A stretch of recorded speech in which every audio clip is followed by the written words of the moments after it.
Good morning, students. In the previous class, we stopped at some properties of center of mass, which is a part of system of particles and rotational motion. In this, we divide into three parts. One is center of mass, another one is circular motion, and then rotational dynamics. First part we are discussing is center of mass. It is a point where the total mass of the object appears to be concentrated. It is a point, does not occupy any area. If at any object, the center of mass is a point where the total mass behaves as if it is present. So in case if you take the particles or a system of objects, system of particles means collection of the objects, where the center of mass can lie is for the two objects if you have taken or two particles you have taken, we take the particles in the sense spherical objects, we take atoms or molecules like our planets also nearly spherical objects, we take the diagram purpose but not necessarily to be spherical objects. So mass of every object is at centers. So distances are always made from center of mass of each object. For this pair, center of mass is the geometric center at the midpoint. At the midpoint. Similarly, for M2 is the mass of the other particle at the center. M1 is a mass at its center. The distances are always measured from center to center of this spherical body. So means mass of each body at the center we have to imagine. The center of mass between the two objects will lie in between the particles somewhere here at the distance equal to R1 from M1 and R2 from M2. Then the condition for the center of mass position, this is a basic important condition for the particles, two particles or system of two particles, is that M1 R1 is equals to M2 R2. That means the distance from center of mass, that means R, is inversely proportional to mass, or mass into distance equal to constant we can take. So M1 R1, M1 is the first mass M1 and distance from M1 to center of mass R1, M2 is other mass, and distance from center of mass of M2 is R2. The total separation is R is equals to R1 plus R2. Then condition for this center of mass is that M1 R1 is equals to M2 R2, and R1 by R2 if you take M2 by M1, that means R1 is inversely proportional to M1. More mass, less distance. So for unequal masses, if you have taken center of mass lie close to the larger mass, and if M1 is greater than M2 in this example diagram, then R1 is less than R2. But in case if you take the equal masses, if you take the equal masses, M1 and M2 are the equal masses, then this is M1, M2 is also equal to M1, then center of mass will be at the midpoint, then R1 will be equal to R2. The total separation is R you have taken, and then R1 will be R2 equal to R by 2 is the distance of each mass from center of mass. So this becomes equal to R by 2, you can write. This is also R by 2, this is also R by 2. R1 equal to R by 2. R is the total separation of the two particles if M1 equal to M2. Next point is the center of mass may be inside or outside the object. If you have taken these two, the center of mass is not inside M, not inside M2. In this example, it may not be different, may not be same always. So, but center of mass will not be outside the system of object, collection of the objects. This is a boundary. You can boundary take like this. Center of mass will be within the boundary of these objects, but will not be outside the boundary of the objects.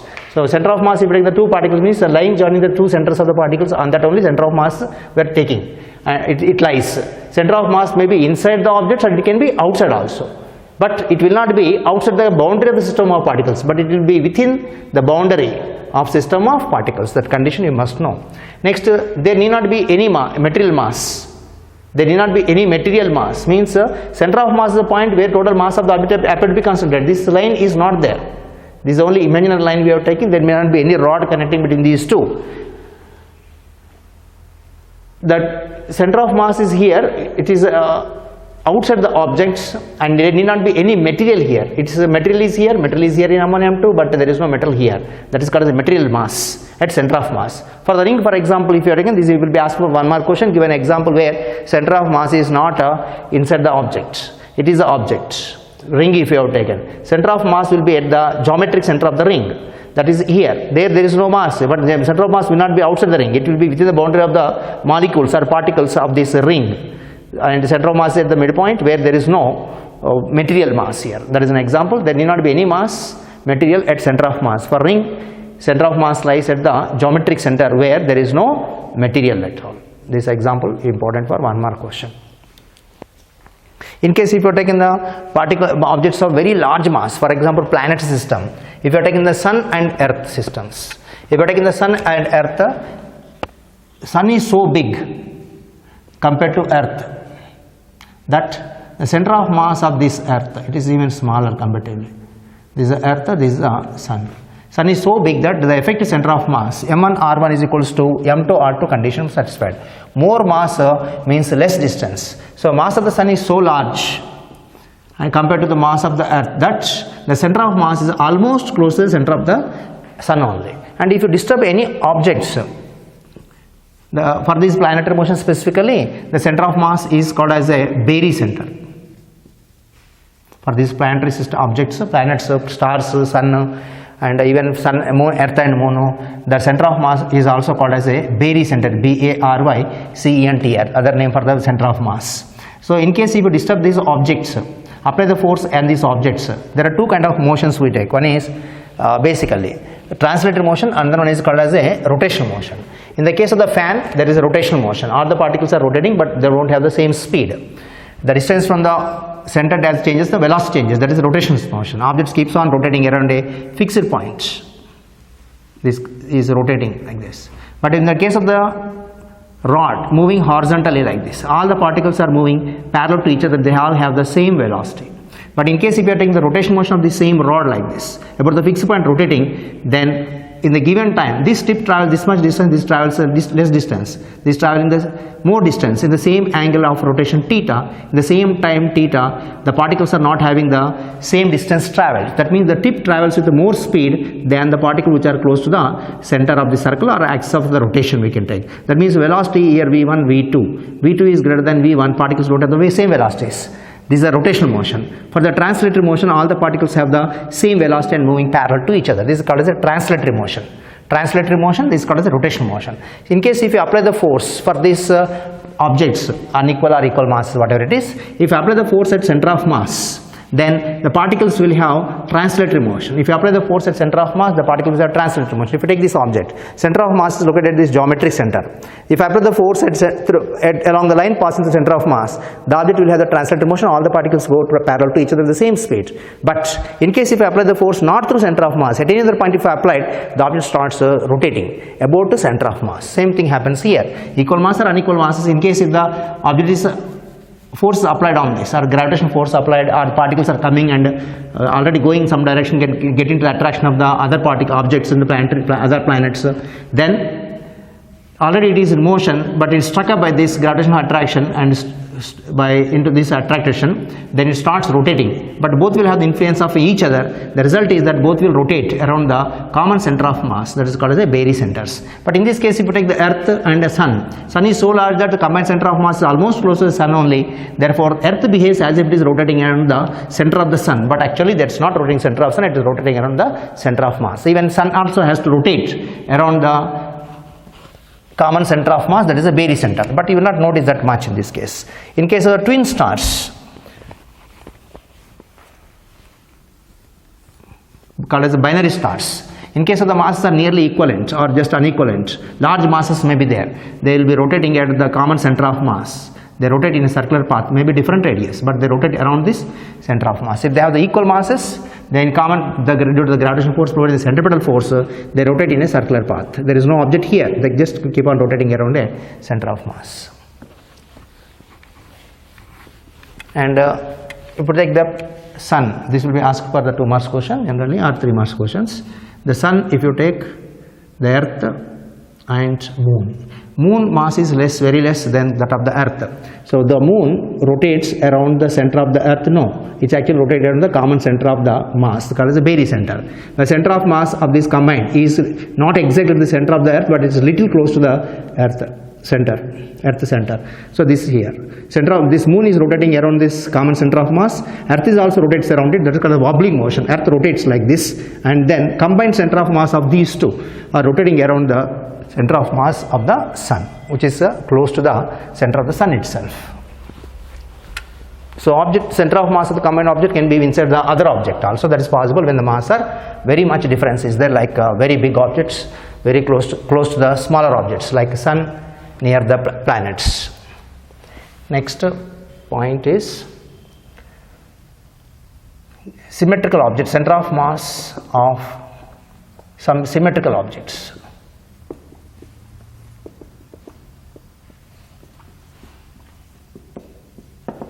Center of mass of some symmetrical objects. A ring or circular plate is geometric center. Center of mass is at geometric center. for the symmetrical object. How do you get the geometric center? For circle, if you have taken a bit, circular ring or plate, if you take the ring, double lines will show the center of mass will be at this point. How do you get that point is, take the two diameters, the intersection of the diameters, any two diameters, if you take intersection of the diameters, nothing but equal to center of mass.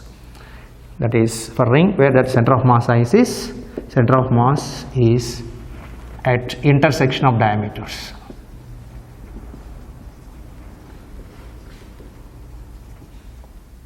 So drawing the same diagram here. If you take the diameters, this is going to be the center of mass. If I take the plate, this is a ring, this is a plate, circular plate, center of mass.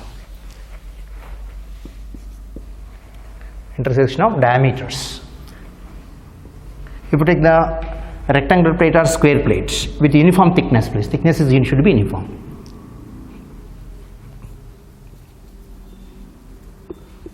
Square plates or rectangular plates. In all these cases, we are considering uniform thickness. If non-uniform thickness is there, means center of mass is close to which side away there, that side it will be there, larger mass side. Center of mass is at intersection of diagonals.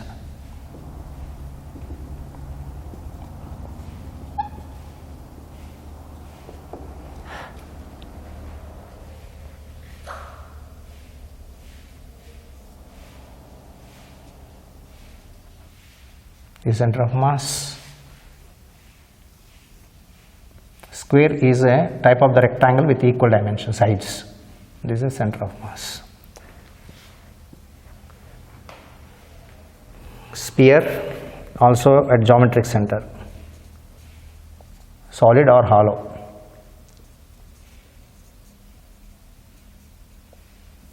Intersection of diameters. And another one is cone.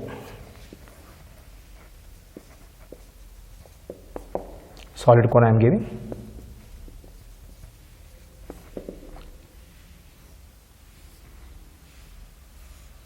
Total height is h. Center of mass is close to larger mass side. The distance from here is h by 4 from the base. This is called as a base. This corner is called as a vertex. Vertex.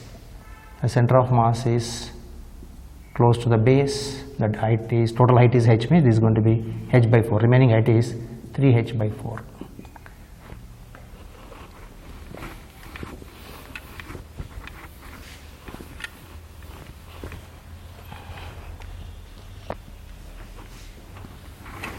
Next, coordinates of center of mass. This will be asked for 3 marks question, part of it.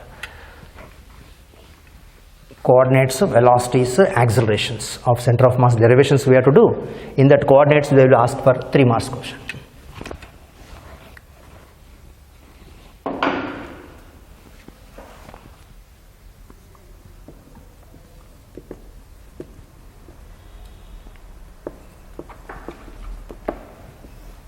Coordinates of center of mass. For 2 particles we take, or n particles we can take any number of particles, but system of particles we are taking, not a continuous object. Object, in this case also objects, particles, 2 kinds we consider. We are discussing is now system of particles, but if you take the plate, plate is not a system of particles, it is having the many particles together, is called continuous distribution of the particles. Whereas if you take the 2 particles like electrons, protons separated by some distance, planets separated by some distance, in that case we consider the separate objects. But for this there is no separate object. For single plate, all the molecules are continuously distributed, or atoms are continuously distributed. That is called continuous distribution of the mass. This case is differently, we discuss later. Coordinates of center of mass for system of particles.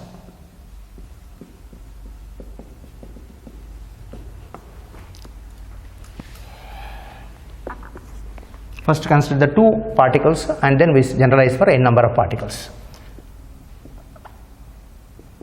For the system of 2 particles of masses m1 comma m2 with the separation r. Center of mass is between the particles such that m1 r1 is equals to m2 r2.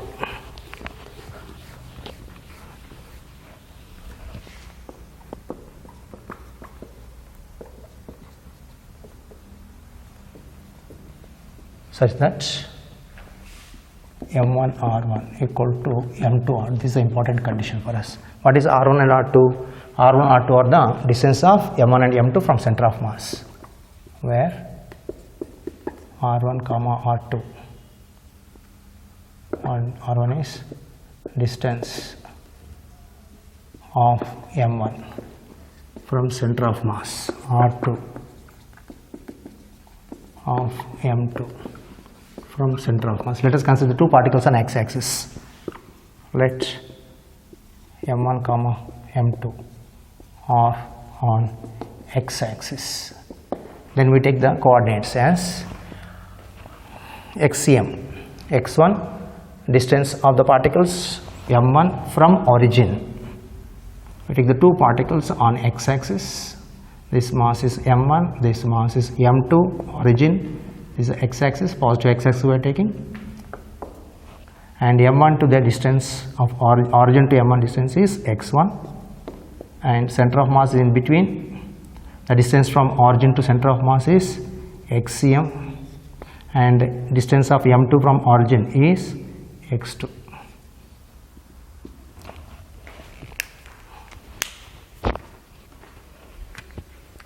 And the distance of m1 to center of mass is r1, this distance is r2. Total separation is r. That r is not required for us initially. So we have to get the coordinates of x1 and xcm. x1 in terms of x1 and x2 we have to get the xcm. So r1 r2 the basic condition required. Next we take the distances in terms of the x-axis. Let m1 comma m2 are on x-axis. Second point, x1 is distance of m1 from origin, x2 distance of m2 from origin,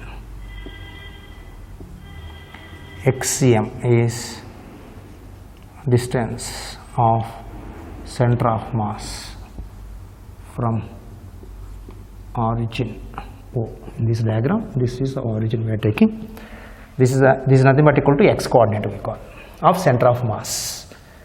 While drawing the diagram, you have to be careful. This is will be asked for 3 marks question. xcm is from origin to this point only. Don't take the arrows to any end you want. This is for 3 marks question.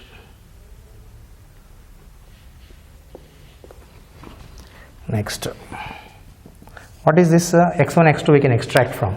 The basic condition is m1 r1 is equals to m2 r2. We will take this as equation 1. From 1 you have to replace for r1. What is r1 in terms of the x coordinates?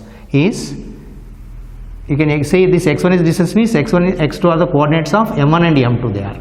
So this r1 we can write it as r1 equal to xcm minus x1, whereas r2 can be written as x2 minus xcm. So from the diagram we can get from 1 equation 1. From equation 1, m1 into r1. What is r1 is xcm minus x1 is equals to m2 into r2. r2 is nothing but equal to x2 minus xcm. Just expand this.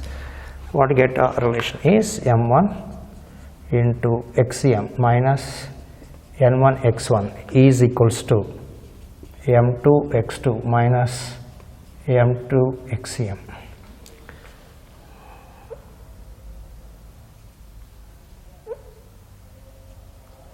Now take this minus to the left side, it becomes equal to plus xcm we have to take.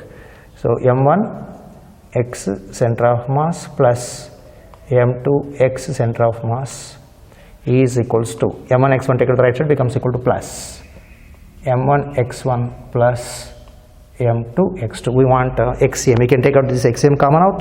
m1 plus m2 you will get.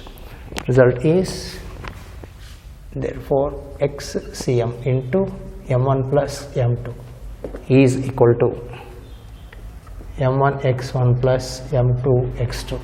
Therefore x coordinates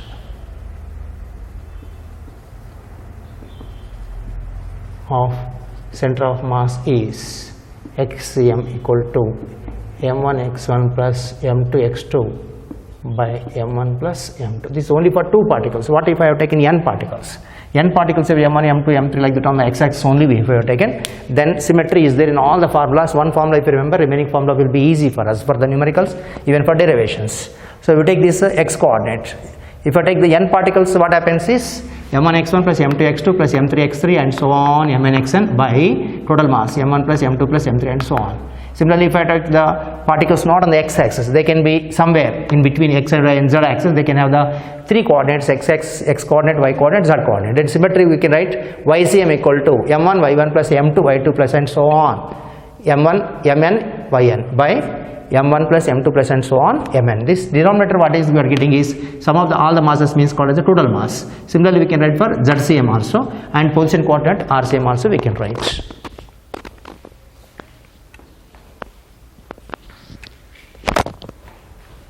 Next continuation of this fourth point. All right, here otherwise similarly we are trying it as similarly.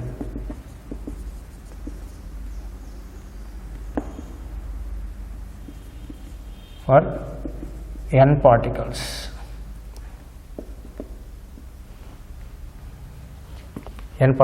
of masses m1 comma m2 comma m3 and so on mn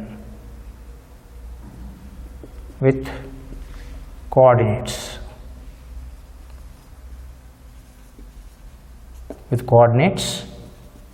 for m1 coordinates we take it as x coordinate is x1, y coordinate is y1, z coordinate z1 and so on we can take. For coordinates x1 y1 we can write for m1 x1 y1 z1 comma m2 x2 y2 z2 and so on mn nth particle xn yn zn respectively. We can write x coordinate as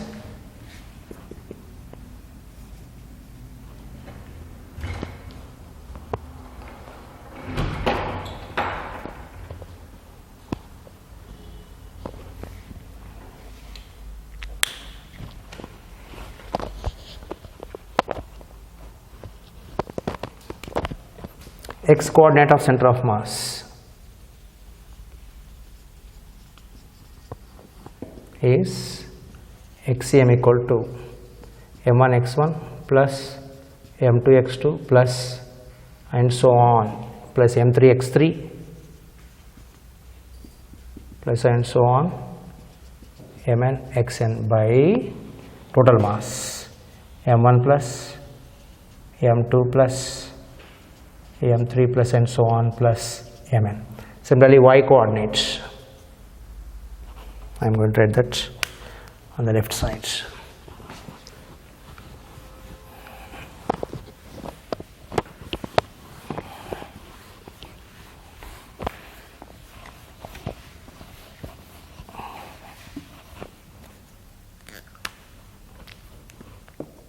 Y coordinates of center of mass. This is a system of n particles. Is ycm equal to m1 y1 plus m2 y2 plus and so on plus mn yn by total mass m1 plus m2 plus and so on plus mn.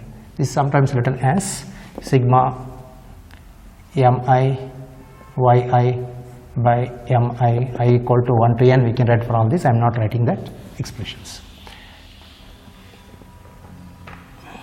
Next is z coordinates of center of mass is zcm equal to m1 z1 plus m2 z2 plus and so on plus mn zn by m1 plus m2 plus and so on mn. You can write capital Z, you can write coordinates symbols capital X, capital Y, capital Z or small letters, that is left to your choice. Next is position coordinates of the center of mass. This, up to this only we can do, we can derive for 3 marks question. Next is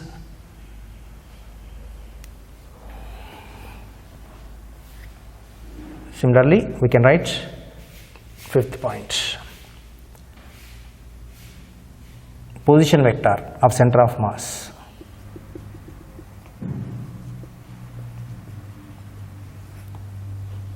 is RCM is equals to m1 r1 plus m2 r2 in vector form plus and so on plus mn rn by total mass m1 plus m2 and so on plus mn, where r1 bar is a position vector of m1 is nothing but equal to, we can write this as xi plus yj plus zk 1 1 1. It is position vector of m1. Similarly, R2 is xi plus yj plus zk for the second particle. It is also position vector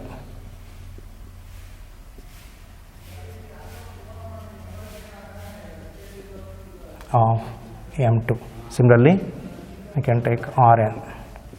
Xn ij case caps I am not putting, you can know it. This part will not be asked for derivation. Derivation take up to x, y, z, x only, but this is required for the numericals purpose. Plus ynj plus z nk position vector of mn.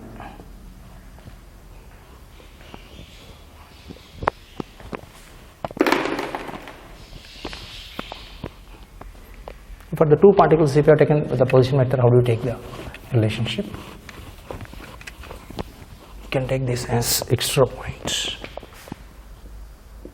So it's not part of the derivation for the coordinates. If you take the two particles,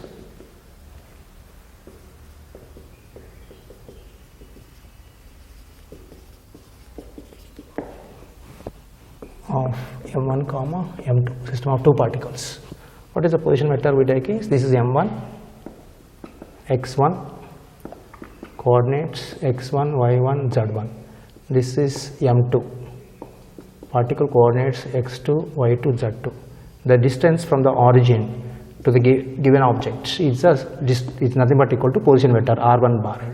The second object in position vector is r2 bar. The center of mass will be between these two, that is somewhere here. For example, this is going to be center of mass. The position vector of the center of mass from origin is the displacement vector. Shortest distance from the origin is position vector, is nothing but equal to RCM. For these two particles, generally for two particles only problem will be given. Therefore, center of mass RCM bar is nothing but equal to m1 r1 bar plus m2 r2 bar by m1 plus m2 only will get the relationship only for these two particles. Z axis I didn't mention. Position vector should have the directions, arrows.